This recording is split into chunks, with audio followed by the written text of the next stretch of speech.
I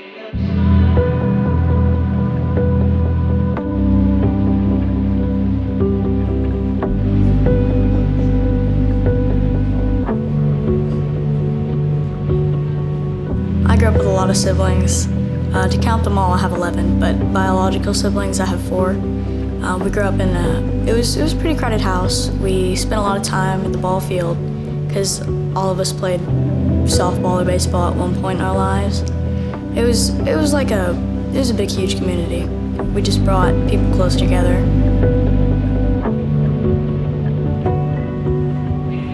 When I was 8, one of my older brothers, Andrew, he passed away. That was the summer of 2014.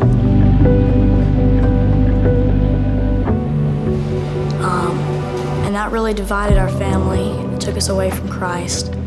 And we all grieved very differently. And so we felt alone in the world, and we felt alone like God wasn't there because of how bad it shook us. I developed depression, and I struggled with suicide there for a hot minute. And it all came down to anger, and I really took a lot of my anger out on God. I was bullied a lot in my school. When I was bullied, I became very lonely. I was very alone, very isolated from a lot of my friends. And then I started to become a bully back because I felt like if they were doing it to me, I could do it to them. So I was very, very lonely from a period of 3rd grade to 6th grade. I wanted somebody to talk to help me. A really good friend of mine. This was one of my really lower spots. It was in the 7th grade. She reached out to me and she invited me to come. Well, I came here, right? I was really excited because people don't really like to invite me to things because I'm a little extra. So I can be a bit much to handle, but she invited me and I came and I was hanging around with her. And what was weird about it is that she invited me and we hung out for the first few minutes, but then on my own, I sort of just went through and talked to a bunch of other people, and they came up to me and I was having nice conversations. And then we got into this part of it. We got into the room to listen to the sermon. Worship has always been my favorite part, so I had no problem with that. It was so awesome. But I think the actual message is when I started to have a little bit of an issue being here, because I guess when I lost God, I lost him for a lot of reasons, but coming back and listening to the preacher talk about how much he loved me, I couldn't really believe him when he said it. And so I kind of argued with him a little bit mentally in my head. It's kind of weird, but I did that.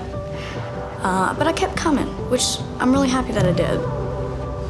And so there was this one night after COVID hit and we couldn't go to in-person groups, where I'd found myself very distant again and back into my starting. I could go either way. It was like a tipping point. I was just back to the beginning.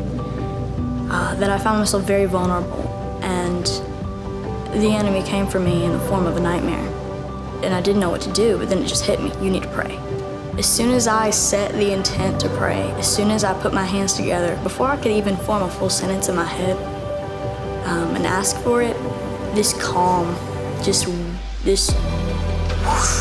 came over me.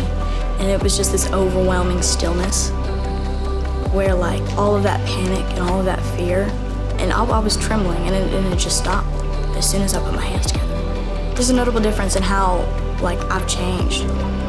And most of it is being able to love other people with God's love. How has serving helped you feel like you belong? Here in serving makes me feel like I'm supposed to be here. These kids need somebody to pour into them, and I feel like I can do that. Actually, kids really helps me learn. I'm 3 years in my journey into growing with God again, and these kids have helped me learn a lot. Asking me questions that I have to find the answers to.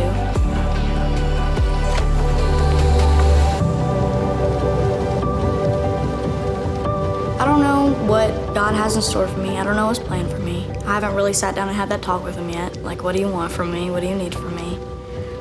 But I'm excited to be used by him and to bring others here and to share his love.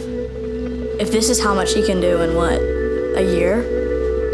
I cannot wait to see what he's got in store for like the rest of my life.